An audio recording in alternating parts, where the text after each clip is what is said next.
Assalamualaikum, selamat pagi sahabat Suara Sidoarjo. Pagi ini senang ya rasanya Tika pagi ini bisa menyapa Anda semua sahabat di program Dinamika Kita. Oh bukan ya, sekarang programnya Safety on the Road.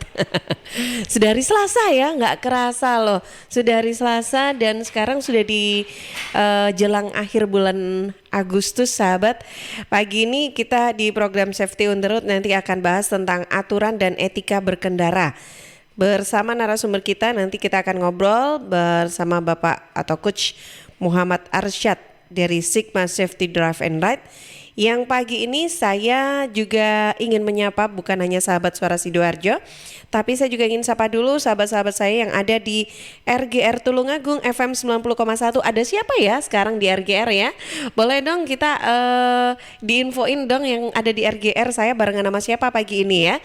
Nah yang jelas pagi ini terima kasih untuk sahabat-sahabat yang ada di Tulungagung yang sudah bergabung bersama RGR Tulungagung FM 90,1. Dan saya juga ingin sapa dulu dong sahabat-sahabat saya yang ada di Praja Angkasa Trenggalek FM 88,9. Selamat pagi Trenggalek, apa kabar? Mudah-mudahan semuanya masih sehat ya. Saya juga nggak tahu nih pagi ini saya tugas barengan siapa nih yang ada di Praja Angkasa Trenggalek nih ya. Nah, terima kasih juga. Saya ingin sapa dulu semua masyarakat Nganjuk, warga Nganjuk yang pagi ini sudah gabung di Ersal Nganjuk FM 105,3. Apa kabar Nganjuk? Oke, kalau Nganjuk, ini saya dengan siapa pagi ini bertugas? Mungkin boleh disapa ya, biar kita bisa tugas bareng. Ini kita bertugas bareng loh ini. Saya disapa aja. Selamat pagi Mbak Tika dari Praja Angkasa. Ini siapa ya yang chat saya di YouTube live ini ya? Boleh dong kita absen dong pagi ini. Saya barengan siapa nih dari RGR Tulungagung, Praja Angkasa Trenggalek ataupun di Ersal Nganjuk.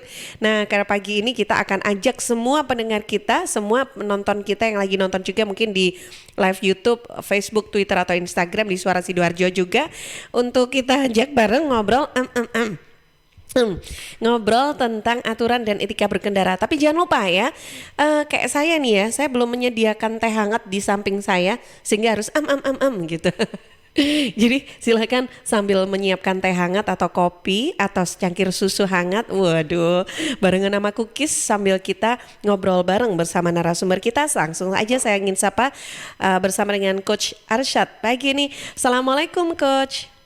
Waalaikumsalam warahmatullahi wabarakatuh Mbak Tika. Apa Sehat kan? Mbak Tika? Oh iya sehat, alhamdulillah. Cuman kurang teh hangatnya ini aja loh ya. Jadi bikin agak gitu ya. Iya, yang ada di Praja Angkasa Trenggalek ini sama Ita ya, Ita dan Arbi yang lagi tugas di sana. Ita, Arbi sudah siapkan teh atau kopinya. Coach Arsad itu didampingi apa? Teh, kopi atau susu Coach? Air putih Mbak. Oh air putih aja ya. Oh air putih memang menyehatkan ya kalau pagi-pagi gini ya memang ya. Oke. Oke deh, baik. Nah yang jelas apapun yang menjadi teman pagi ini jangan lewatkan juga untuk program Safety on the Road, karena kita harus jadi pengendara yang pintar, yang bijak juga gitu ya Coach. Nah ini kita belajar bareng bersama Coachnya ini ya, bersama Coach Arsad. Pagi ini kita mau bahas aturan dan etika berkendara ya Coach ya. Betul.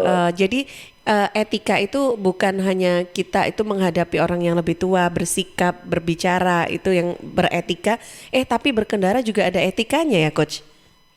Betul. Iya, gimana nih Coach, silakan. Ya kalau kita lihat dulu nih perbedaannya etika sama aturan itu apa sih kan gitu. Oh kan? iya, etika Nah, dan aturan. Coach, gimana? Nah, kalau aturan kan jelas Mbak Tika.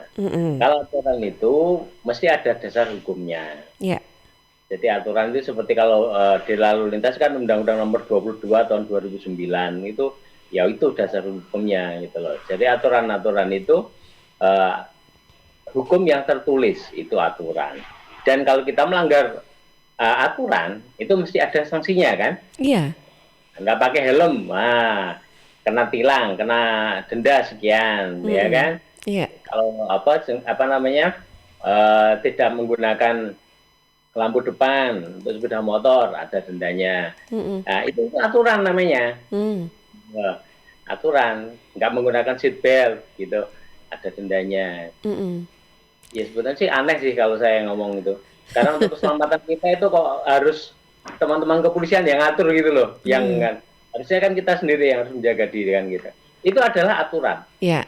Pengen tahu detail aturan berlalu lintas itu gampang. Silakan download Undang-Undang Nomor 22 tahun 2009. Itu macam-macam itu. Ya. Ya kan? Mulai kalau kemarin kan penggunaan lampu itu nggih, lampu apa istilahnya? Lampu strobo itu nggih. Itu juga ada di situ penggunaannya, bahwa kalau kepolisian itu menggunakan lampu biru ya kan, kalau ambulan dan apa namanya PMK menggunakan lampu merah, harus memberi jalan untuk ambulan. Itu juga bagian dari undang-undang. Jadi cukup apa ya istilahnya ya. Ada aturannya juga ya. Kemarin kalau sempat ada berita bahwa ada kendaraan yang menghalangi ambulan, nah itu sebetulnya ini kalau menurut saya ini pelanggaran berat sebetulnya. Yeah. Kenapa? Karena ambulan dan PMK itu hubungannya dengan nyawa orang kan gitu kan. Kita harus memberi jalan untuk itu. Ya paling nggak kita berpikir lah. Kalau ada ambulan kita berpikir, kalau yang ada dalam ambulan itu saudara kita, apa perasaan kita kan seperti itu kan. Kalau saya ada ambulans malah saya minggir dulu. Terus akhirnya saya di belakang ambulans, kan enak itu coach. Jalannya jadi lebar kan. Jadi kita ngikut ambulans saja bisa lebih cepat kan harusnya. Itu juga melanggar aturan sebetulnya. Oh, itu juga melanggar aturan ya. Tidak boleh. Oh gitu ya. Ya kan, seperti itu. Itu kalau kita mendengar ada sirene ambulan atau apapun gitu, yang harus kita lakukan adalah kalau dari belakang itu kita lihat dari kaca spion posisinya di mana. Kita nyalakan lampu sen. Apakah kita akan mepet? Apakah minggir ke kiri ataukah ke kanan? Iya. Yeah. Kadang-kadang ada orang, tapi minggir tapi bingung ambulannya lewat kiri atau kanan. Enggak gitu. Jadi kita langsung nyalakan lampu sen kiri, kita ke kiri. Jadi ambulannya tahu, oh mobil ini sudah ke kiri. Dia akan ngambil jalur. Tapi kalau posisinya jalannya lebar, ambulannya di posisi kiri, ya kita minggirnya ke kanan. Nah, jadi memang itu harus diutamakan. Itu aturan. Kalau aturan dilanggar mesti ada sanksinya, kan gitu kan? Ya macam-macam sanksinya macam-macam. Kalau nanti silakan dibaca di Undang-Undang Nomor 22 2009. Nah, pertanyaannya, kalau etika itu apa? Kan gitu kan? Nah, etika itu kalau kita lihat itu sebetulnya kalau di Wikipedia nih. Sekarang kan kita gampangnya lihatnya di Wikipedia. Kalau dulu Kamus Besar Bahasa Indonesia kan. Jadi kalau etika itu adalah kesepakatan bersama yang ditaati oleh penduduk penduduk daerah tersebut. Dan itu menjadi aturan yang tidak tertulis. Nah, jadi aturannya kalau tadi aturan itu adalah aturan yang tertulis, ada undang-undangnya, ada hukumnya. Kalau etika itu adalah aturan yang tidak tertulis, tetapi disepakati bersama untuk masyarakat di lingkungan tersebut. Nah, ya kan? Pasti sanksinya ada. Apa? Ya, sanksinya sanksi sosial karena nggak ada undang-undangnya. Contoh paling gampang, etika itu adalah kalau kita masuk di kampung atau apa itu ada tulisannya ngebut benjut. Nah, itu etika sebetulnya. Oh, itu etika ya? Nah, kan nggak ada sebetulnya kan kalau di jalan di kampung gitu kan nggak ada. Oh, batas kecepatannya itu harus 20 km per jam kan nggak ada kan? Nggak ada di undang-undang. Kalau tulisannya yang begitu itu apa? Masuk aturan, bukan? Yang mana? Kalau ada yang 20 km per jam atau berapa? Selama itu ada di undang-undang, ada aturan tertulisnya, itu menjadi aturan. Tapi kadang-kadang kan nggak ada kan, bahwa di jalan di kampung atau apa kecepatan maksimal kan 20 km per jam kan nggak ada, kita nggak pernah tahu. Makanya orang nulis ngebut benjut gitu. Simple ya. Oke. Baik, ini baru satu contoh loh ya. Masih ada contoh-contoh yang lainnya juga yang akan kita bahas lebih lengkap lagi ya Coach ya. Nah, tapi saya juga ingin sapa dulu dong, ada Andri yang saat ini juga lagi bertugas di Radio Guyup Rukun RGR FM yang hadir, katanya di absen nih Coach. Hadir ya Andri. Andri pagi ini ini dari Praja Angkasa, air putih hangat tambah garam dikit plus lemon katanya. Oh iya. Gitu ya. Oke, nah ini masuk etika berarti, bukan masuk aturan ya Coach ya. Jadi kalau kita lihat tidak ada istilahnya, tidak ada undang-undangnya. Tidak ada undang-undangnya. Karena kan Undang-Undang Nomor 22 Nomor 2009. Oke. Nah, itu aja. Dan biasanya, saya Mm-mm. ngomong biasanya, etika ini eh, jarang sekali etika ini yang melanggar undang-undang. Tapi Mm-mm. ada juga etika yang melanggar undang-undang. Contohnya, kalau kita di perempatan di traffic light, ya, kalau kita mau belok kiri kita nyalakan sen kiri. Kalau Mm-mm. kita mau ke kanan nyalakan sen kanan. Kalau mau lurus gimana Mbak Tika? Ya, kalau Nah, mau lurus, iya ini. orang-orang itu kalau mau lurus itu Heeh. menyalakan lampu hazard. Oh iya, dua ya. Ye, Heeh. ini etika tidak ada di undang-undang karena lampu hazard itu adalah gunanya adalah kondisi emergensi kita berhenti di tempat yang harusnya kita tidak boleh berhenti. Mm-mm. Nah, itu lampu hazard. Jadi Oke. sebetulnya salah. Kalau kita menggunakan lampu hazard tapi kendaraannya itu masih jalan itu salah sebetulnya. Mm-mm. Karena lampu Ya. hazard itu sebetulnya menyatakan bahwa kendaraan ini berhenti. Contohnya, kendaraan itu berhenti di tengah jalan karena Mm. memberi jalan untuk penyeberang jalan. Oh ya. Kita Mm-mm. menggunakan lampu hazard. Mm-mm. Gitu loh. Itu seperti itu. Kita Oke. melakukan pengereman mendadak sehingga berhenti di tengah jalan. Nah, itu menggunakan lampu hazard. Bukan Mm-mm. menggunakan lampu hazard tapi kendaraannya masih jalan. Kita kan Mm-mm. bingung, ya mobil ini mau kemana kan gitu kan. Ya, benar. Itu loh. Heeh.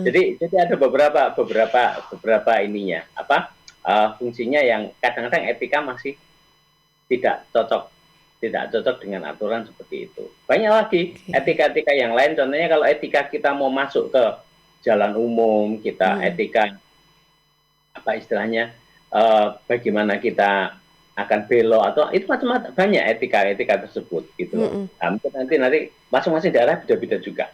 Etika ini Oke. biasanya disepakati oleh penduduk sekitar situ. Mm-mm. Nah, Ya. makanya satu hal yang penting adalah kita harus kalau kita masuk ke daerah baru itu kita harus pelan dulu, kita melihat Mm-mm. dulu etikanya seperti apa, gitu loh. Oke. Oh, cara beloknya orang-orang sini seperti apa. Gitu. Jangan Mm-mm. kaget kalau kita di Medan hanya Tuhan dan Dia yang tahu kapan saat belok. Gitu. Oke. Kadang-kadang mereka kalau belok tidak menggunakan lampu sen gitu loh. Heeh. Lampu merah nyala kadang-kadang mereka terobos saja kita tanya, loh Bang kenapa nggak berhenti? Ah belum merah-merah amat di sana Bang. Belum Nah, merah-merah. kita pahami Oke. dulu. Sehingga kita harus lebih hati-hati saat jalan. Mm-mm. Mungkin itu Ya, Atika. Coach, ini berarti yang muncul dulu itu berarti bagaimana? Apakah etika itu pengembangan dari aturan yang ada, dikembangkan sendiri oleh masyarakat, atau sebetulnya ya memang ya sendiri-sendiri gitu munculnya, Ah, masing-masing saling melengkapi kalau saling menurut saya. melengkapi ya? Oke. Ya, jadi ada beberapa apa istilahnya etika yang kemudian menjadi undang-undang. Contohnya kalau di jalan itu kita berada di sisi kiri, Mm-mm. ya kan?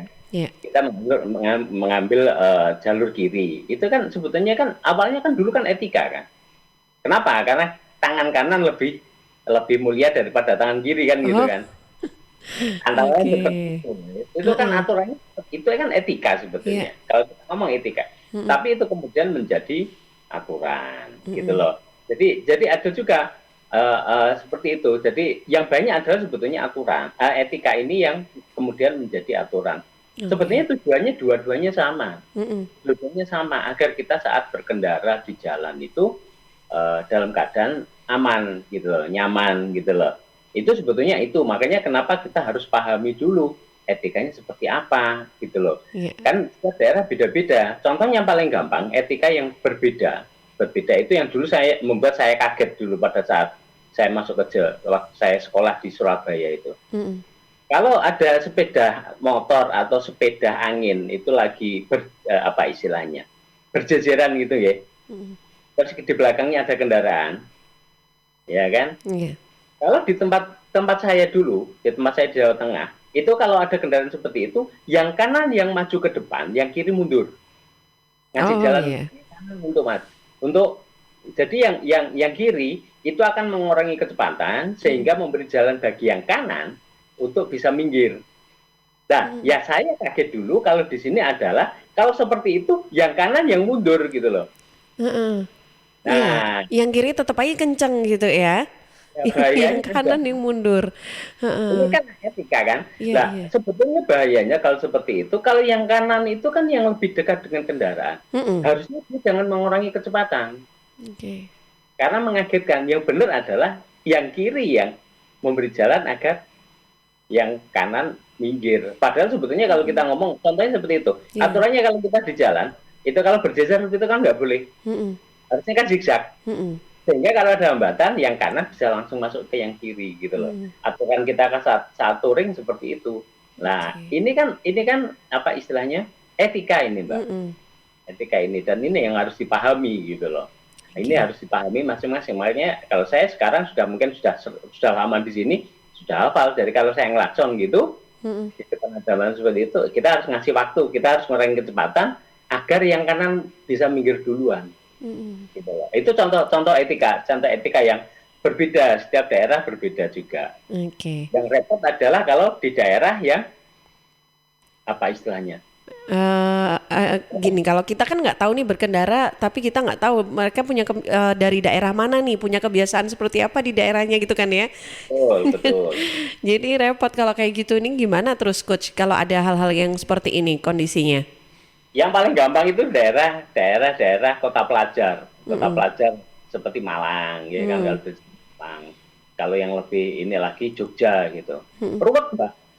Karena masing-masing membawa etika sendiri-sendiri dari daerahnya. Itu dia. Beda dengan Surabaya. Kalau Surabaya mungkin lebih besar, nggih. Walaupun Mm-mm. daerah pelajar juga banyak, tapi kan lebih besar ininya kotanya. Iya. Sehingga tidak seperti itu. Jadi yang dari luar kota akan mengikuti etika di Surabaya. Walaupun tetap mesti ada yang apa istilahnya, yang tidak sesuai masih ada. Paling gampang adalah kalau kita long weekend. Mm-mm. Makanya kadang-kadang kita melihat kalau long weekend itu ada kendaraan dari luar daerah itu kadang-kadang iki mobil iki lapus zigzag di pinggir jalan. Begitu kita platformnya maklum dari luar kota. Iya. Nah, itu yang harus dipahami. Jadi mumpung ini teman-teman ada yang dari Tulungagung, Trenggalek, Nganjuk.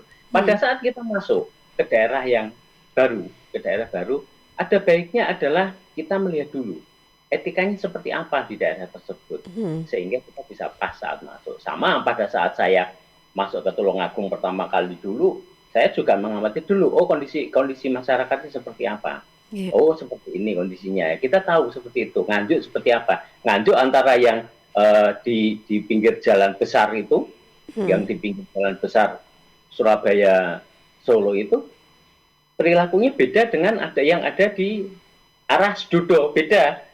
Kayak gitu loh. Nah, ini yang kita harus paham dulu pada saat berkendara di daerah-daerah tersebut. Mhm. Mungkin gitu, Mbak Dika. Oke deh, baik. Nah, sahabat, ini baru di awal ya untuk perbincangan kita ngobrolin tentang aturan dan etika berkendara bersama dengan Coach Arsyad. Anda yang pagi ini juga ingin sharing, silakan bisa telepon di 031 896 1514 atau WA langsung boleh ke 0821 326 109.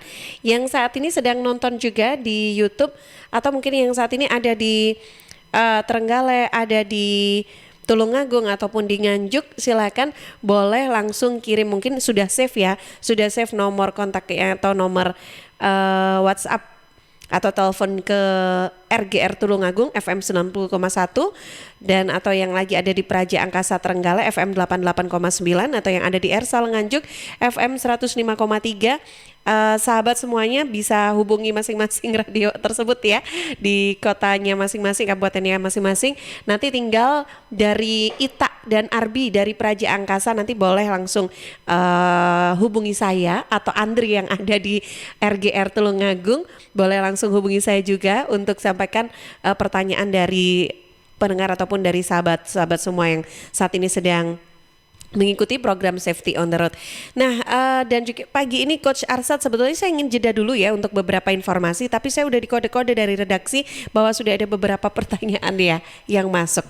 Oke, saya ke redaksi dulu, Karin. Iya, ini jadi sudah ada 5 pertanyaan. Banyak ya? Iya, banyak Boleh 3 sekali. dulu ya, saya nanti jeda iklan dulu sebentar. Oke, Ya. baik. Jadi yang pertama dari Mbak Khoirunisa di Medaeng. Ada atau tidak ya coach aturan-aturan yang bisa dipergunakan untuk menanggapi pengemudi yang agresif? Yang kedua dari Mbak Laili di Tanggulangin. Kalau di jalan tol ini banyak sekali orang yang menyalahgunakan bahu jalan loh coach. Salah satunya ya teman saya itu, sudah saya ingatkan tapi selalu saja dijawab, pokok nggak ada polisi ya mana-mana aja. Dan ujung-ujungnya saya disuruh bagi tugas. Dia ngelihat kaca spion belakang dan saya disuruh untuk fokus depan, barangkali sewaktu-waktu ada polisi ya, juga yang bekerja di bahu jalan. Terus yang ketiga ini dari Mas Immanuel di Gedangan. Selamat pagi Coach Arsad dan Mbak Tika. Pagi. Saya sebagai pengendara motor yang insya Allah taat aturan, cuma ingin menyampaikan untuk orang-orang yang sering sekali membunyikan klakson terus-terusan ketika pergantian lampu kuning ke lampu hijau. Tolong sabar ya teman-teman, ini kendaraan yang harus digas dulu baru bisa jalan, bukan Tamiya klik-klikan. Oke, baik. Wah, pertanyaannya seru-seru ya Coach. Tapi boleh kita jawab setelah jeda ya Coach. Dan sahabat, setelah beberapa informasi yang kelewat, kita akan kembali masih di program Safety on the Road. Suara Sidoarjo, lembaga penyiaran publik lokal pemerintah Kabupaten Sidoarjo.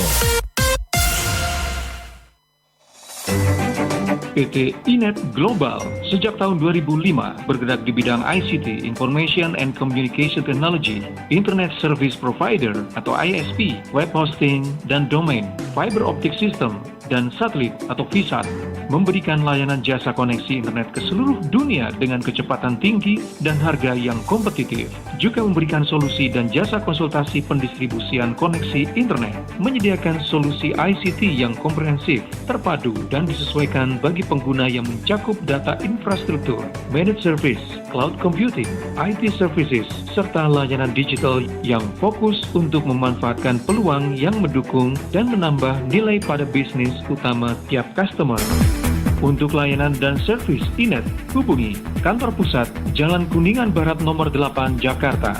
Telepon 021 299 66900. Kantor Surabaya, Intiland Tower lantai 11, Jalan Panglima Sudirman 101-103 Surabaya. Telepon 031 535 3955 031 535-3955. Inet Globalindo, the best service for great solution.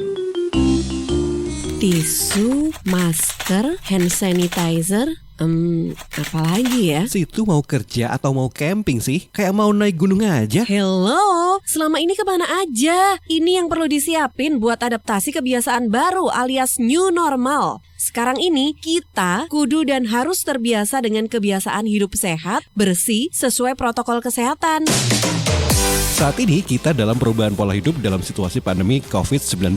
Jadi kita perlu melaksanakan adaptasi kebiasaan baru atau protokol kesehatan dalam kegiatan sehari-hari. Jangan lupa pakai masker, tetap jaga jarak, sering cuci tangan pakai sabun dengan air mengalir. Sediakan hand sanitizer kemana-mana. Kalau flu, di rumah saja. Nggak perlu bersalaman, say hello saja. Kalau nyampe di rumah, langsung mandi. Gunakan uang elektronik. Kalau naik kendaraan umum, jaga jarak. Balita atau lansia, di rumah saja. Ayo menuju new normal dengan melaksanakan protokol kesehatan dan menerapkan adaptasi kebiasaan baru.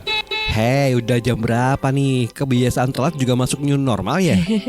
Ada yang kurang satu, uang sakunya belum. Iklan layanan masyarakat ini persembahan Dinas Kesehatan Kabupaten Sidoarjo. Sahabat, kita tahu bahwa merokok dapat mengganggu kesehatan, apalagi rokok ilegal. Ciri-ciri rokok ilegal yaitu rokok yang beredar di pasaran tanpa pita cukai, memakai pita cukai palsu, memakai pita cukai bekas, atau rokok yang memakai pita cukai yang salah peruntukan. Dengan harga jual yang murah, maka rokok ilegal pasti berdampak negatif, diantaranya meningkatkan jumlah perokok pemula dan juga berdampak pada penerimaan negara. Mari bersama-sama memberantas rokok ilegal. Iklan layanan masyarakat ini dipersembahkan oleh Bea Cukai Sidoarjo. Saya yakin sebetulnya semua ibu ingin memberikan ASI eksklusif untuk buah hatinya. Saat kita menyusui si bayi itu ya, rasanya kita ini adalah ibu sejati. Namun kadang banyak ibu yang tidak percaya diri untuk menyusui karena mungkin ASInya sedikit dan keluarnya tidak lancar. Supaya ASI ibu lancar dan berlimpah, bisa minum ASI Fit. Adalah suplemen yang terbuat dari herbal, yaitu ekstrak dari daun katuk. Daun katuk sudah secara turun-temurun digunakan oleh orang-orang tua kita dulu untuk melancarkan ASI dan membantu agar ASI jadi banyak dan berlimpah. Anda yang minum ASI Fit bisa memberikan ASI eksklusif dengan penuh percaya diri. Kelebihan lain dari ASI Fit adalah mengandung vitamin B kompleks yang membuat ibu selalu bugar. Biasanya kalau kita punya bayi tuh sering begadang kan? Bayinya bangun malam-malam, rewel dan nangis. Nah, dengan kandungan vitamin B kompleks di dalam ASI Fit, ibu akan selalu bugar. Sehingga ASI pun semakin lancar. Dengan ASI Fit, ASI lancar, ibu bugar, anak pintar. Ayo, dukung ASI eksklusif. Ya, sahabat Suara Sidoarjo, air adalah 2/3 dari komponen penyusun tubuh kita. Pilihlah air yang bukan hanya untuk melepas dahaga, tapi juga punya nilai lebih. Nah, untuk sehari-hari, pilihlah air mineral Santri, produksi Kopontren Sidogiri Pasuruan. Air mineral Santri tidak hanya menyehatkan, tapi juga ikut mengembangkan perekonomian umat. Air mineral Santri bisa didapatkan dalam kemasan 120 ml, 240 ml, 330, 600, dan 1500 ml, juga ada yang kemasan galon. Dan info lengkap dan pemesanannya Anda bisa hubungi Ustadz Muhammad Seger di CV Lantabur Sidoarjo. Teleponnya 0821 3404 0289. Distributor air mineral Santri wilayah Sidoarjo di Jalan Sawo, RT 03 RW 01, Plumbungan Sukodono, Sidoarjo. Air minum, ya Santri. Suara Sidoarjo, lembaga penyiaran publik lokal pemerintah Kabupaten Sidoarjo. Masih di program Safety on the Road, sahabat. Pagi ini kita masih ngobrol bersama dengan Coach Arsat ya. Nah, Coach, pagi ini kita langsung jawab pertanyaan tadi yang sudah masuk ya, Coach. Yang pertama, Mbak Koirunisa di Medaeng. Ada atau tidak ya, Coach, aturan-aturan yang bisa dipergunakan untuk menanggapi pengemudi yang agresif? Kalau pengemudi yang agresif, itu artinya yang paling gampang adalah dia ngebut di jalan gitu. Itu ada pasalnya. Di Undang-Undang Nomor 22 Tahun 2009 ada pasal 297, itu bunyinya setiap orang yang mengemudikan kendaraan bermotor berbalapan di jalan. Nah, ya kan? Sebagaimana dimaksudkan pada pasal 111 huruf B, dipidana dengan pidana kurungan paling lama 1 tahun dan denda paling banyak 3 juta rupiah. Jadi ada hukumnya. Jadi sebetulnya kalau agresif di jalan raya itu gampang. Melanggar pasal 297, Mbak. Di Undang-Undang Lalu Lintas itu ada, Undang-Undang Nomor 22 Tahun 2009. Jadi jelas itu. Jadi ada pelanggaran pasalnya itu ada. Makanya kenapa kalau orang ngebut di jalan raya, polisi dihentikan polisi, ditilang, nggak salah polisi. Kenapa? Karena ada di undang-undang ada memang. Jadi sudah diatur dalam undang-undang gitu. Itu Mbak. Oke, baik, ini ya Mbak siapa tadi, Mbak Koronisa di Medaeng. Nah, yang kedua tadi ada Mbak Laili di Tanggulangin, Coach.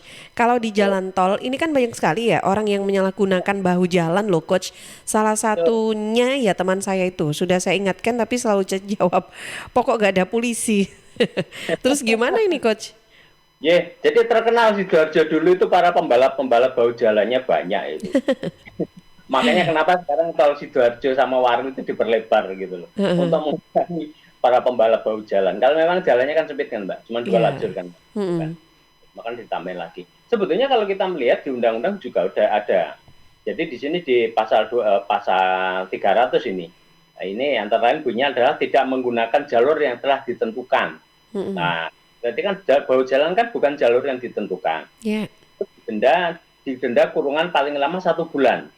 Atau denda sebanyak 250.000, ya kan?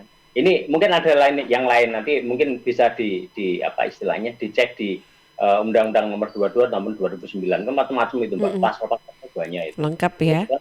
Searching pas ketemu ini yang penggunaan bahu jalan serta tadi yang apa istilahnya agresivitas di jalan itu ada, itu sudah diatur oleh undang-undang. Jelas bahwa itu tidak boleh seperti itu. Dan kalau ngebut di jalan kampung gampang, ngebut benjut kan gitu kan Mbak. Jadi jangan menyalahkan, sudah ada. Iya, di kampung ada aturan yang ngebut benjut, tapi kalau di jalan tol nggak ada tulisannya kalau kita cari ngebut benjut gitu ya, Coach. Yang Ya, ada langsung kena tilang gitu ya. kalau di jalan tol itu kalau kita berjalan di bawah kecepatan 60 km per jam itu harusnya ditilang. Mm-mm. Karena di tol itu kan kecepatannya antara 60 sampai macam-macam, ada yang sampai 100, ada yang Iya. sampai 80, ada yang beberapa yang memang konstruksinya memungkinkan untuk itu, ada 120. Nah, itu yang harus kita pahami di situ. Ya, justru kebalik di jalan tol kalau mau pelan-pelan malah ditilang gitu ya. Nah, karena kenapa seperti itu? Karena kalau dia pelan-pelan berarti dia akan mengganggu kelancaran lalu lintas. Iya. Mm-mm. Dan ini juga melanggar undang-undang lagi. Gitu. menyebabkan kemacetan itu sebetulnya juga ada di, kalau nggak salah tadi di mana ya, di pasal menghalangi jalan itu pasal 28 itu menghalangi jalan, menghalangi kelancaran lalu lintas itu juga melanggar undang-undang juga, gitu loh. Jadi ada aturannya seperti itu, mungkin itu yang harus dipahami Mbak Tika. Oke, baik. Nah, ini ini kita perlu benar-benar dipahami ya, Coach ya. Kalau belajar nyetir, pikirnya di jalan tol kan enak, luas itu jalannya, tinggal lurus saja. Nah, tapi kalau belajar nyetir kan biasanya pelan kecepatannya gitu ya. Jadi jangan coba-coba di jalan tol. Saya menyarankan kalau nyetir itu kita nyari yang close circuit dulu lah. Hmm, Kalau contohnya kalau Sidoarjo itu kan mungkin di GOR itu kan bisa digunakan itu. iya. Dan atau di gedung serbaguna yang baru itu Mbak, Iya. ya di Lingkar Timur itu tempatnya cukup luas itu. Iya. Ya, mungkin itu bisa digunakan untuk melatih dulu skillnya dulu. Oke. Baru kemudian kalau saya yang dulu ngajarin anak saya itu di perumahan yang lagi dibangun. Oh. Itu kan sudah di kota-kota itu Mbak. Heeh. Jalan ada kan jalan tanah, belum jalan tanah, tapi kan sudah di kota-kota itu. Iya. Jadi ngajarin dia di pertigaan, perempatan harus berhenti seperti apa, caranya belok seperti apa. Nah itu bisa digunakan. Oke, Setelah itu baik. mereka mahir, baru kemudian kita nyoba turun ke jalan perumahan dulu, Mm-mm. kecepatan rendah dulu. Oke. Kalau sudah lulus, ya memang kalau saya ngomong dulu, coach kan panjang apa istilahnya masa belajarnya. Iya memang. Jadi memang masa belajar untuk berjalan di jalan umum itu memang lama. Terutama adalah aturan-aturan bagaimana skill. Nanti suatu saat kita akan bahas tentang bagaimana nanti tekniknya yang harus dikuasai. Nah, nanti suatu saat kita bahas tentang itu Mbak Tika. Siap. Oke, Coach, pertanyaan ketiga. Ini tadi dari Immanuel di Gedangan. Tentang pengendara, kalau sudah lampunya itu kuning, itu bunyikan klakson terus-terusan gitu. Lampu kuning ke lampu hijau. Nah Ya. itu, kan butuh waktu itu, Coach. Ya, mungkin klaksonnya baru itu. Oh. Kalau nggak gitu mungkin akinya baru. Artinya untuk orang-orang kayak gini, ini kalau kita tanya lucu ini jawabannya Mbak. Saya dulu salah satu teman itu ada yang seperti itu. Saya tanya bahwa kenapa harus nyalakan klakson? Itu kan baru hijau kan sepersekian detik kan masih ada orang masih perlu pindah persneling dan sebagainya kan gitu. Yeah. Jawabannya simpel. Ya, sekedar mengingatkan. Suatu saat beliau ada di posisi paling depan. Oke. Begitu kuning, begitu hijau, hebatnya adalah dia tetap menyalakan klakson. Oh, oke. Kebiasaan gitu mungkin, Coach ya. Nah, ini yang bahaya. Jadi sebetulnya boleh seperti itu. Ya kalau memang ada yang seperti itu, ya udah kita biarin aja. Oke, tapi itu sebetulnya ada tidak aturan pada saat di traffic light itu perpindahan lampu dari mungkin kuning ke hijau itu tadi ada durasi berapa detik itu kan memang ada aturannya tertulis atau tidak? Durasinya Mbak. Jadi artinya kenapa durasi katakanlah ini lampu ini kuning sebetulnya, ya kan? Dari arah berlawanan itu kemungkinan dia juga kuning, sama-sama kuningnya, sama persiapan untuk berhenti. Ya. Atau kalau nggak gitu biasanya di tempat kita di depan kita itu sudah merah, di seberang arah berlawan itu merah juga, sama-sama merah dalam jangka waktu 2 sampai 3 detik. Yeah. Tujuannya adalah biar tidak terjadi kecelakaan. Gitu loh. Jadi biar sama-sama berhenti dulu, kosong dulu, baru kemudian lewat.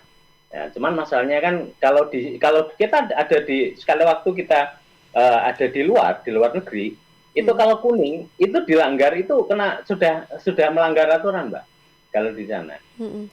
Jadi kuning itu begitu kuning kendaraan itu harus mengurangi kecepatan.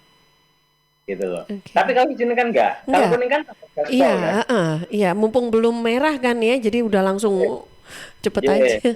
jadi itu hati-hati yang harus dipahami itu. Iya. Jadi seperti Mas Manuel itu sampaikan, klakson itu ya Mm-mm. ini yang repot memang. Jadi ya udahlah, biarin aja lah. Penting kita enggak, jangan kita terganggu. Sama kalau kita di jalan, Mm-mm. kita sudah minggir, kok masih diklakson terus? Ini ada apa? Gitu loh. Mm-mm. Kalau kita merasa kendaraan kita nggak ada yang salah, ya udah biarin aja. Mungkin dia klakson yang lain atau mungkin dia lagi nyoba klakson, udah biarin aja. Selama kita nggak terganggu konsentrasi kita, ya udah. Jangan sampai konsentrasi kita terganggu. Mohon maaf kalau kemarin kalau nggak salah ada salah satu ini yang menyampaikan bahwa kalau di klakson sering kaget seperti Oh itu kan. iya, ada sahabat suara Sidoarjo yang gabung kemarin ya. Yang gabung kemarin itu lah ini di sini. Jadi kalau kita di belakang ada kendaraan kok ngelakson kita lihat kendaraan kita, kalau kita sudah minggir jalannya cukup dan sebagainya, ya udah biarin aja. Kita kan nggak tahu mungkin dia ngelakson yang lain. Gitu, jangan terganggu di situ. Atau jalan macet klakson, ya udah biarin aja, mau gimana lagi. Emang mau terbang ke atas kan ya nggak mungkin kan, Mbak. Kalau dia Oke. stiker yang kata tulisan yang di bawah di belakang truk itu kan banyak. Heeh. Nek gak sabar maburo kan gitu kan.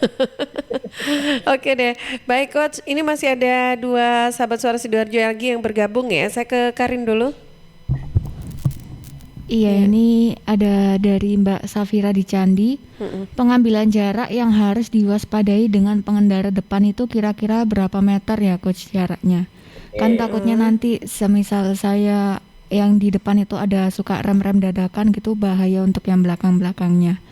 Kemudian dari Mbak Ulfa di Dadapan. Saya ini mau berbagi cerita Coach. Banyak sekali pengemudi-pengemudi yang suka salah paham ketika saya membunyikan klakson. Niatnya saya mengklakson pengendara A karena menyetir dengan kecepatan yang sangat lambat di tengah jalan. Tapi malah yang kaget dan yang sering marah-marah adalah pengendara B, C, dan D. Padahal yang bermasalah di jalan itu si pengendara A. Lantas seperti itu bagaimana ya Coach? Oke, terima kasih pertanyaannya. Silakan Coach. Ini saya mau jawab Mbak Alfa dulu ini masalah klakson biar nyambung dengan Yang barusan kita bahas ya, iya. jadi beberapa kendaraan itu memang ya inilah namanya kita saat di jalan itu aturannya adalah kalau kita di jalan itu kalau kecepatan kita rendah kita harus di kiri, ya jalurnya di kiri. Iya. Kalau kita masih didahului dari kiri, ya kan? Kalau kita masih didahului dari kiri, berarti kita masih kurang kiri minggirnya. Nah, bagaimana dengan orang-orang yang sebetulnya kalau kita bagi kemarin bijaksana ini, kita nggak mau minggir, jadi dia tetap aja walaupun pelan tetap di tengah jalan. Nah, untuk Mbak Ulfa ini mungkin ada baiknya klaksonnya just apa istilahnya ya, klakson pendek saja, agar tidak mengganggu yang B, C, D tadi. Jadi kalau Mbak Ulfa mau ngelakson si A, biar yang B, C, D itu tidak terganggu, Mas Immanuel juga tidak terganggu, maka klaksonnya cukup klakson pendek aja. Kalau seandainya yang di depan itu tidak juga mau minggir, ya kan? Mungkin ada hambatan di depannya. Kita berpikirnya seperti itu. Tapi kalau memang tidak ada hambatan di depannya, jalannya kosong, kita bisa mendahului dari kanan, ya udah kita dahului. Tapi kalau nggak bisa mendahului, ya gimana lagi, udah, gitu loh. Nah ini sebetulnya etika. Sebetulnya kalau kita ngomong jalan pelan di kiri itu aturan sebetulnya, Mbak. Oke. Jadi kalau jalan pelan itu di kiri itu sebetulnya aturan. Kalau dia jalan pelan di tengah jalan, itu berarti dia melanggar aturan sebetulnya. Itu undang-undangnya tadi ada, cuma saya tarik lagi nggak ketemu tadi. Oke. Gitu, jadi ada undang-undangnya. Artinya seperti itulah saran saya kepada Mbak Ulfa, klaksonnya itu aja. Kalau memang kondisinya sudah nggak bisa lagi, ya kita nyari jalan pintas saja. Oke. Daripada ketemu seperti itu. Memang kadang-kadang juga ada seperti itu. Dan satu hal yang penting, ya ini satu hal yang penting. Kondisi jalan kita kadang-kadang di sisi kiri itu tidak rata. Ini saya mengingatkan untuk yang berkendara menggunakan roda 4 ini. Kadang yang di kiri itu tidak rata. Sehingga teman-teman kita, saudara-saudara kita yang menggunakan roda 2, itu kadang-kadang memilih agak ke tengah. Karena kondisi jalan yang di kiri itu tidak rata. Jadi yang untuk roda 4 sebelum istilahnya klakson atau apa, minta tolong dicek dulu. Apakah jalannya itu, kalau sepeda motor ini kita klakson, dia bisa nggak ke kiri? Siapa tahu di jalan yang dari sisi kiri itu memang rusak, kondisinya tidak rata, gitu loh. Jadi kita saling-saling tenggang rasa pada saat di jalan. Mungkin itu Mbak Tika untuk jawaban Mbak Ulfa. Kalau untuk Mbak Safira, jaga jarak. Jaga jarak ini saya tidak pernah ngomong jaga jarak itu dalam ukuran meter. Karena setiap kecepatan kendaraan itu jaraknya beda-beda. Gitu loh. Okay. Saya lebih suka kalau ngomong jaga jaraknya adalah dalam detik. Jadi kalau jaga jaraknya adalah 2 detik, minimal 2 detik. Caranya adalah kalau kendaraan depan kita melewati, contohnya di kiri jalan ada tiang listrik, atau pohon, kendaraan di depan kita lewat, kita menghitung aja 1, 2, kita lewat, itu berarti 2 detik. Artinya seperti itu. Kenapa seperti itu? Karena kalau kita menghitungnya jarak, itu beda-beda ininya. Mungkin jarak 5 meter untuk kecepatan di bawah 20 km per jam, itu masih nutut untuk berhenti. Tapi kalau kita katakanlah jaraknya 20 meter, kecepatan 100, itu tidak bisa, Mbak. Karena mobil tidak bisa berhenti. Ingat bahwa kendaraan itu tidak bisa direm langsung berhenti. Gitu loh. Apakah kendaraannya bisa langsung berhenti? Bisa, kendaraannya bisa dibuat langsung berhenti. Tetapi efeknya adalah kalau kendaraannya langsung berhenti, pengendaranya yang terbang. Ya, jadi itu mungkin kalau untuk yang jaga jarak mungkin jawabannya Mbak Tika. Oke, baik. Coach, satu lagi nih, kita disapa juga oleh Bu Yulia. Assalamualaikum, selamat pagi Mbak Tika dan Coach Arsyad. Hadir menyimak pagi ini Bu Yulia, terima kasih. Ada juga Mbak Dwi Fitriana di YouTube. Assalamualaikum Pak Arsyad. Waalaikumsalam warahmatullahi wabarakatuh. Kadang di traffic light ini ada timer. Plus sekarang ini kan juga ditambahi ada grid ya, serasa di sirkuit MotoGP. Seakan pengendara ini memang pengendara motor ini dikondisikan untuk balapan. Aduh, iya gimana Coach? Jadi timer itu sebetulnya untuk memudahkan orang untuk mengontrol itu.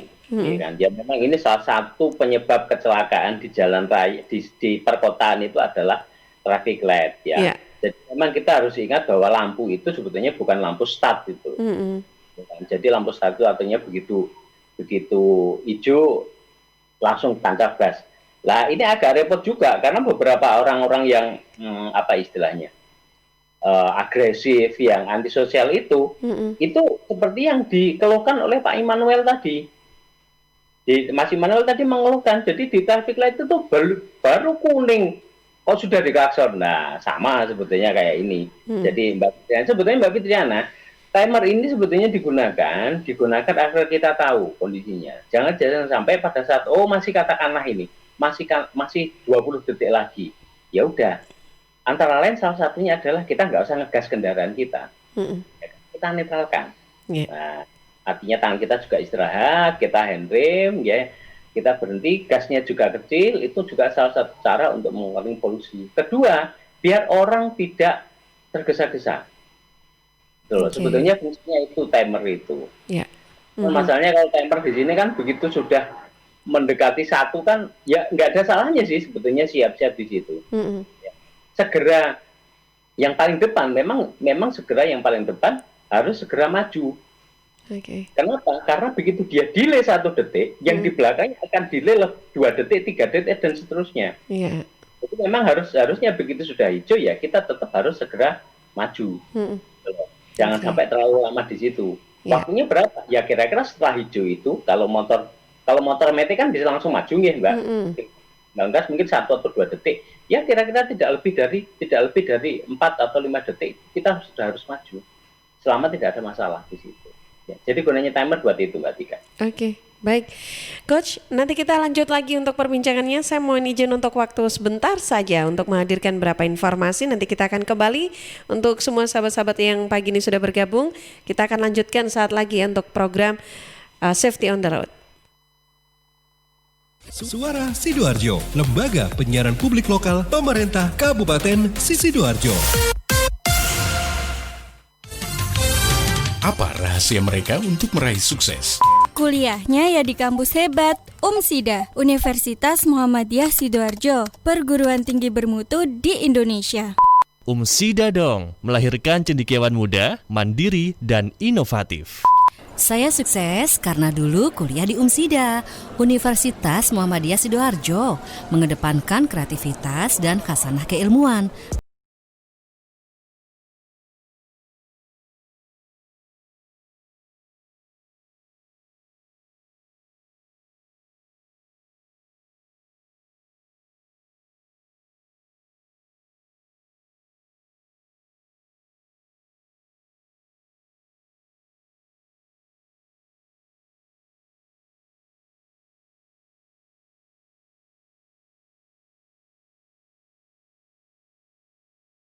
Sarjana, UMSIDA, pilihan tepat generasi hebat. Warga Sidoarjo dan sekitarnya, karena merebaknya wabah virus corona, pemerintah menghimbau untuk menghindari kerumunan dan kegiatan di luar rumah. Untuk itu warga Sidoarjo dan sekitarnya yang akan melakukan pembayaran pajak kendaraan bermotor bisa lewat layanan online. Anda bisa memanfaatkan fasilitas pembayaran online di e-Samsat. Link aja PPOB Indomaret, Alfamart, Tokopedia, dan juga Gria Bayar BTR. Manfaatkan juga diskon berupa pemotongan nilai pokok pajak kendaraan bermotor khusus untuk warga Jawa Timur. 15% untuk roda 2 atau 3 dan 5% untuk roda 4 atau lebih. Berlaku sampai 31 Agustus 2020. Informasi ini disampaikan oleh kantor bersama Samsat Sidoarjo Kota dan Krian. Nah, sahabat, mau duit total 5 juta rupiah? Anda bisa ikuti ya kuis gerakan pakai masker GPM BCA. Setiap hari ada 7 orang yang akan mendapatkan uang masing-masing Rp100.000. Hadiahnya ini nanti langsung ditransfer ya ke rekening Sakuku. Makanya sahabat download dari sekarang Sakuku di smartphone Anda. Aplikasi Sakuku ini adalah uang elektronik yang dikeluarkan BCA. Kuis sudah dimulai sejak 20 Agustus lalu sampai 26 Agustus 2020. Pagi akan diadakan di jam 9:04 sampai jam 9 pagi, sorenya jam 5:04 sampai jam 5 sore. Waktu hanya 15 menit saja sahabat ya untuk kuis ini. Jadi Anda sahabat bisa untuk gabung interaktif. Untuk ikutan kuisnya tinggal telepon di WhatsApp ya 031 896 1514. Saya ulang, untuk gabung untuk ikutan kuis telepon lewat WhatsApp di 031 896 1514. Kuis gerakan pakai masker GPM persembahan BCA. Suara Sidoarjo, lembaga penyiaran publik lokal pemerintah Kabupaten Sidoarjo. Oke, sahabat Suara Sidoarjo ataupun saat ini untuk sahabat-sahabat yang ada di RGR FM Tulungagung, yang ada juga di Praja Angkasa Trenggalek ataupun di Ersal Nganjuk, kita masih di program Safety on the Road. Pagi ini kita masih bahas tentang aturan dan etika berkendara bersama Coach Muhammad Arsyad dari Sigma Safety Drive and Ride. Ya, oke, Coach. Pagi ini saya di sisa waktu kita ini sepertinya oke deh, kita ada yang gabung lagi, nggak apa-apa ya Coach, satu pertanyaan lagi ya. Monggo, silakan. Oh, ada 2. Ada 2 pertanyaan. Iya, ada 2. Gimana? Singkat, Rin. Iya, ini yang pertama di Twitter dari Mbak Winda Niva. Aslinya penggunaan headset ketika di jalan itu diperbolehkan atau tidak ya Coach? Saya sering sekali memakai headset di jalanan, tapi musik yang saya nyalakan itu juga tidak terlalu kencang. Yang kedua dari Ibu Yulia di Gedangan di Facebooknya. Semoga dengan adanya dialog Safety on the Road ini semakin banyak warga masyarakat yang banyak teredukasi bagaimana cara berkendara yang benar dan aman yang tidak melanggar aturan dan etika di jalan. Semuanya demi keselamatan masyarakat itu sendiri. Makasih Bu Yulia, benar banget ya sebetulnya ya buat pengendaranya ya Coach ya. Setuju nih kita sama Bu Yulia. Oke, silakan Coach. Ini kita tanggapi dulu tadi tentang headset itu gimana? Dari Mbak siapa Mbak? Mbak Winda Niva ya. Winda Niva lewat Twitter Suara Sidoarjo. Headset ini kenapa kok sebetulnya kalau headset nggak terlalu ini ya. Kalau kenapa sebetulnya kok headset itu tidak apa istilahnya tidak disarankan. Saya ngomong tidak disarankan. Headset ini sebetulnya yang yang mengganggu itu bukan headsetnya, tetapi apa yang ada di headset itu. Jadi contohnya, kalau dia mendengarkan musik, contohnya ini, mendengarkan musik, maka dia konsentrasinya adalah di musiknya. Nah itu yang bahaya, ya kan? Dulu pernah ada salah satu kecelakaan di persimpangan kereta di daerah Jambangan itu, sudah ada petugasnya. Ternyata pengendara mobil ini ternyata menggunakan headset, Mbak. Sehingga dia suara dari klakson kereta, suara dari klakson sinyal itu nggak dengar gitu loh. Jadi ini yang bahayanya ini. Kenapa? Karena di jalan itu kan macam-macam, Mbak. Kebutuhan orang kan macam-macam. Jadi kita kemarin kalau ngomong 1000 kepentingan, 1000 cara orang berkendara macam-macam kan gitu kan. Seperti kita di medan perang. Nah, kita diperlukan konsentrasi penuh saat di jalan. Takutnya adalah begitu Mbak Windah ini menggunakan headset, fokusnya bukan lagi di jalan, tapi di musiknya, gitu loh. Ini yang bahaya. Gimana cara apa istilahnya? Biar dia tetap bisa berkomunikasi dengan sekitarnya. Bisa juga menggunakan headset kemudian diklakson nggak dengar, lah itu bahayanya. Salah satu triknya kalau saya menyarankan, ada beberapa orang dia akan lebih nyaman, lebih santai pada saat berkendara kalau mendengarkan musik. Ada yang seperti itu. Jadi caranya adalah, pertama tadi sudah benar, headset itu tidak terlalu keras. Gunakan headset satu sisi saja. Jadi sisi yang lain, katakanlah kita menggunakan headset di telinga kiri, telinga kanan itu masih tetap bisa berkomunikasi, masih bisa mendengarkan klakson, mendengarkan suara apapun yang ada di sekitar kita. Karena itu sebetulnya apapun itu adalah komunikasi.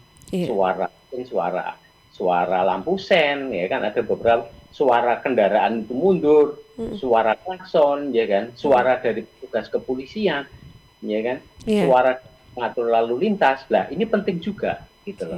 Makanya saran saya, kalau memang dengan mendengarkan musik itu membuat lebih tenang, ya tadi sudah disampaikan, sudah benar bahwa musiknya nggak terlalu keras. Ya kan? Itu di aturan undang-undang ada tertulis juga tidak ya, Coach? Kalau di undang-undang ada yang mengganggu konsentrasi. Makanya waktu itu kenapa yang ditilang adalah yang menggunakan handphone. Ya, kalau menggunakan handphone itu bukan handphonenya yang salah, tapi isi pembicaraan di handphone itu yang kadang-kadang bisa menghilangkan konsentrasi. Ya, jadi bukan handphonenya yang salah, bukan headsetnya yang salah, tetapi apa yang ada di dalamnya itu yang penting. Kalau handphone itu isi pembicaraannya itu, gitu loh. Kalau lagi berantem sama pacarnya kan bisa berat ya Mbak di jalan. Itu dia. Gitu. Atau ditelepon sama bosnya 5 menit lagi sampai sini ya. Padahal kantornya di Surabaya, dia posisi masih ada di Waru. 5 menit. Itu yang tadi. Oke, baik. Iya, Coach. Waktu kita di sesi terakhir ini, mungkin terakhir ada apa? Kembali kita tekankan kepada poin penting dari pembahasan kita pagi ini, Coach. Jadi yang paling penting adalah pahami aturan dulu nih, saya ngomong aturan dulu. Pahami aturan saat kita berkendara. Rambu lalu lintas, apapun itu, marka dan sebagainya, itu bukan hiasan. Itu adalah mengatur kita agar kita aman saat di jalan. Pada saat kita memasuki daerah baru, ya kan, yang belum kita kenal, amati kebiasaan masyarakat di daerah tersebut. Kita melihat etika seperti apa, gitu loh. Agar tujuannya apa? Biar kita bisa menyesuaikan. Manusia bisa beradaptasi dengan cepat. Makanya begitu kita masuk daerah tersebut, kita harus mengurangi kecepatan, kita melihat kondisi seperti itu. Seperti apa? Etika di Surabaya, di Tulungagung, di Trenggalek, di Nganjuk, mungkin beda saat di jalan. Ya kan? Mungkin beda. Makanya kita harus melihat dulu, etikanya seperti ini. Begitu kita masuk daerah yang baru, kita harus mengamati dulu. Tujuannya buat apa? Biar kita sama-sama aman saat di jalan. Kita selamat saat kita jalan. Tujuannya mungkin itu, Mbak Tika. Oke, baik. Nah, ini ya pembahasan kita, mudah-mudahan bermanfaat untuk kita semua sahabat yang sudah mendengarkan ataupun menyimak juga perbincangan bersama dengan Coach Arsad. Coach, ini mudah-mudahan bisa kita ikuti begitu ya, kita menjadi menerapkan juga apa yang sudah kita bahas ini tentang aturan dan etika berkendara, bisa lebih bijak juga sebagai pengendara. Coach Arsyad, terima kasih banyak atas ilmu sharingnya juga. Sampai ketemu lagi insya Allah di pekan depan ya Coach. Amin, ya insya Allah. Iya, salam sehat selalu. Assalamualaikum. Waalaikumsalam warahmatullahi wabarakatuh. Ya, sahabat, demikian untuk program Safety on the Road. Kita sudah berbincang tentang aturan dan etika berkendara bersama Coach Muhammad Arsyad dari Sigma Safety Drive and Ride. Terima kasih yang sudah bergabung juga di RGR Tulungagung FM 90,1. Sampai juga untuk sahabat-sahabat yang ada di Praja Angkasa Trenggalek FM 88,9 dan juga di Ersal Nganjuk FM 105,3. Makasih ya Ita, Arbi dan juga Andri yang sudah pagi ini menyapa atau menemani kita semua juga yang ada di Tulungagung, Trenggalek ataupun di Nganjuk dan di Sidoarjo juga sahabat. Terima kasih Bu Yulia tadi yang sudah bergabung juga dan sahabat Sidoarjo lainnya yang sudah gabung baik melalui Twitter, Facebook ataupun Instagram Suara Sidoarjo jam 8 pagi. Waktunya kita ikuti dulu Buletin Jawa Timur yang juga disiarkan serentak di Radio Asosiasi Lembaga Penyiaran Publik Lokal Jawa Timur.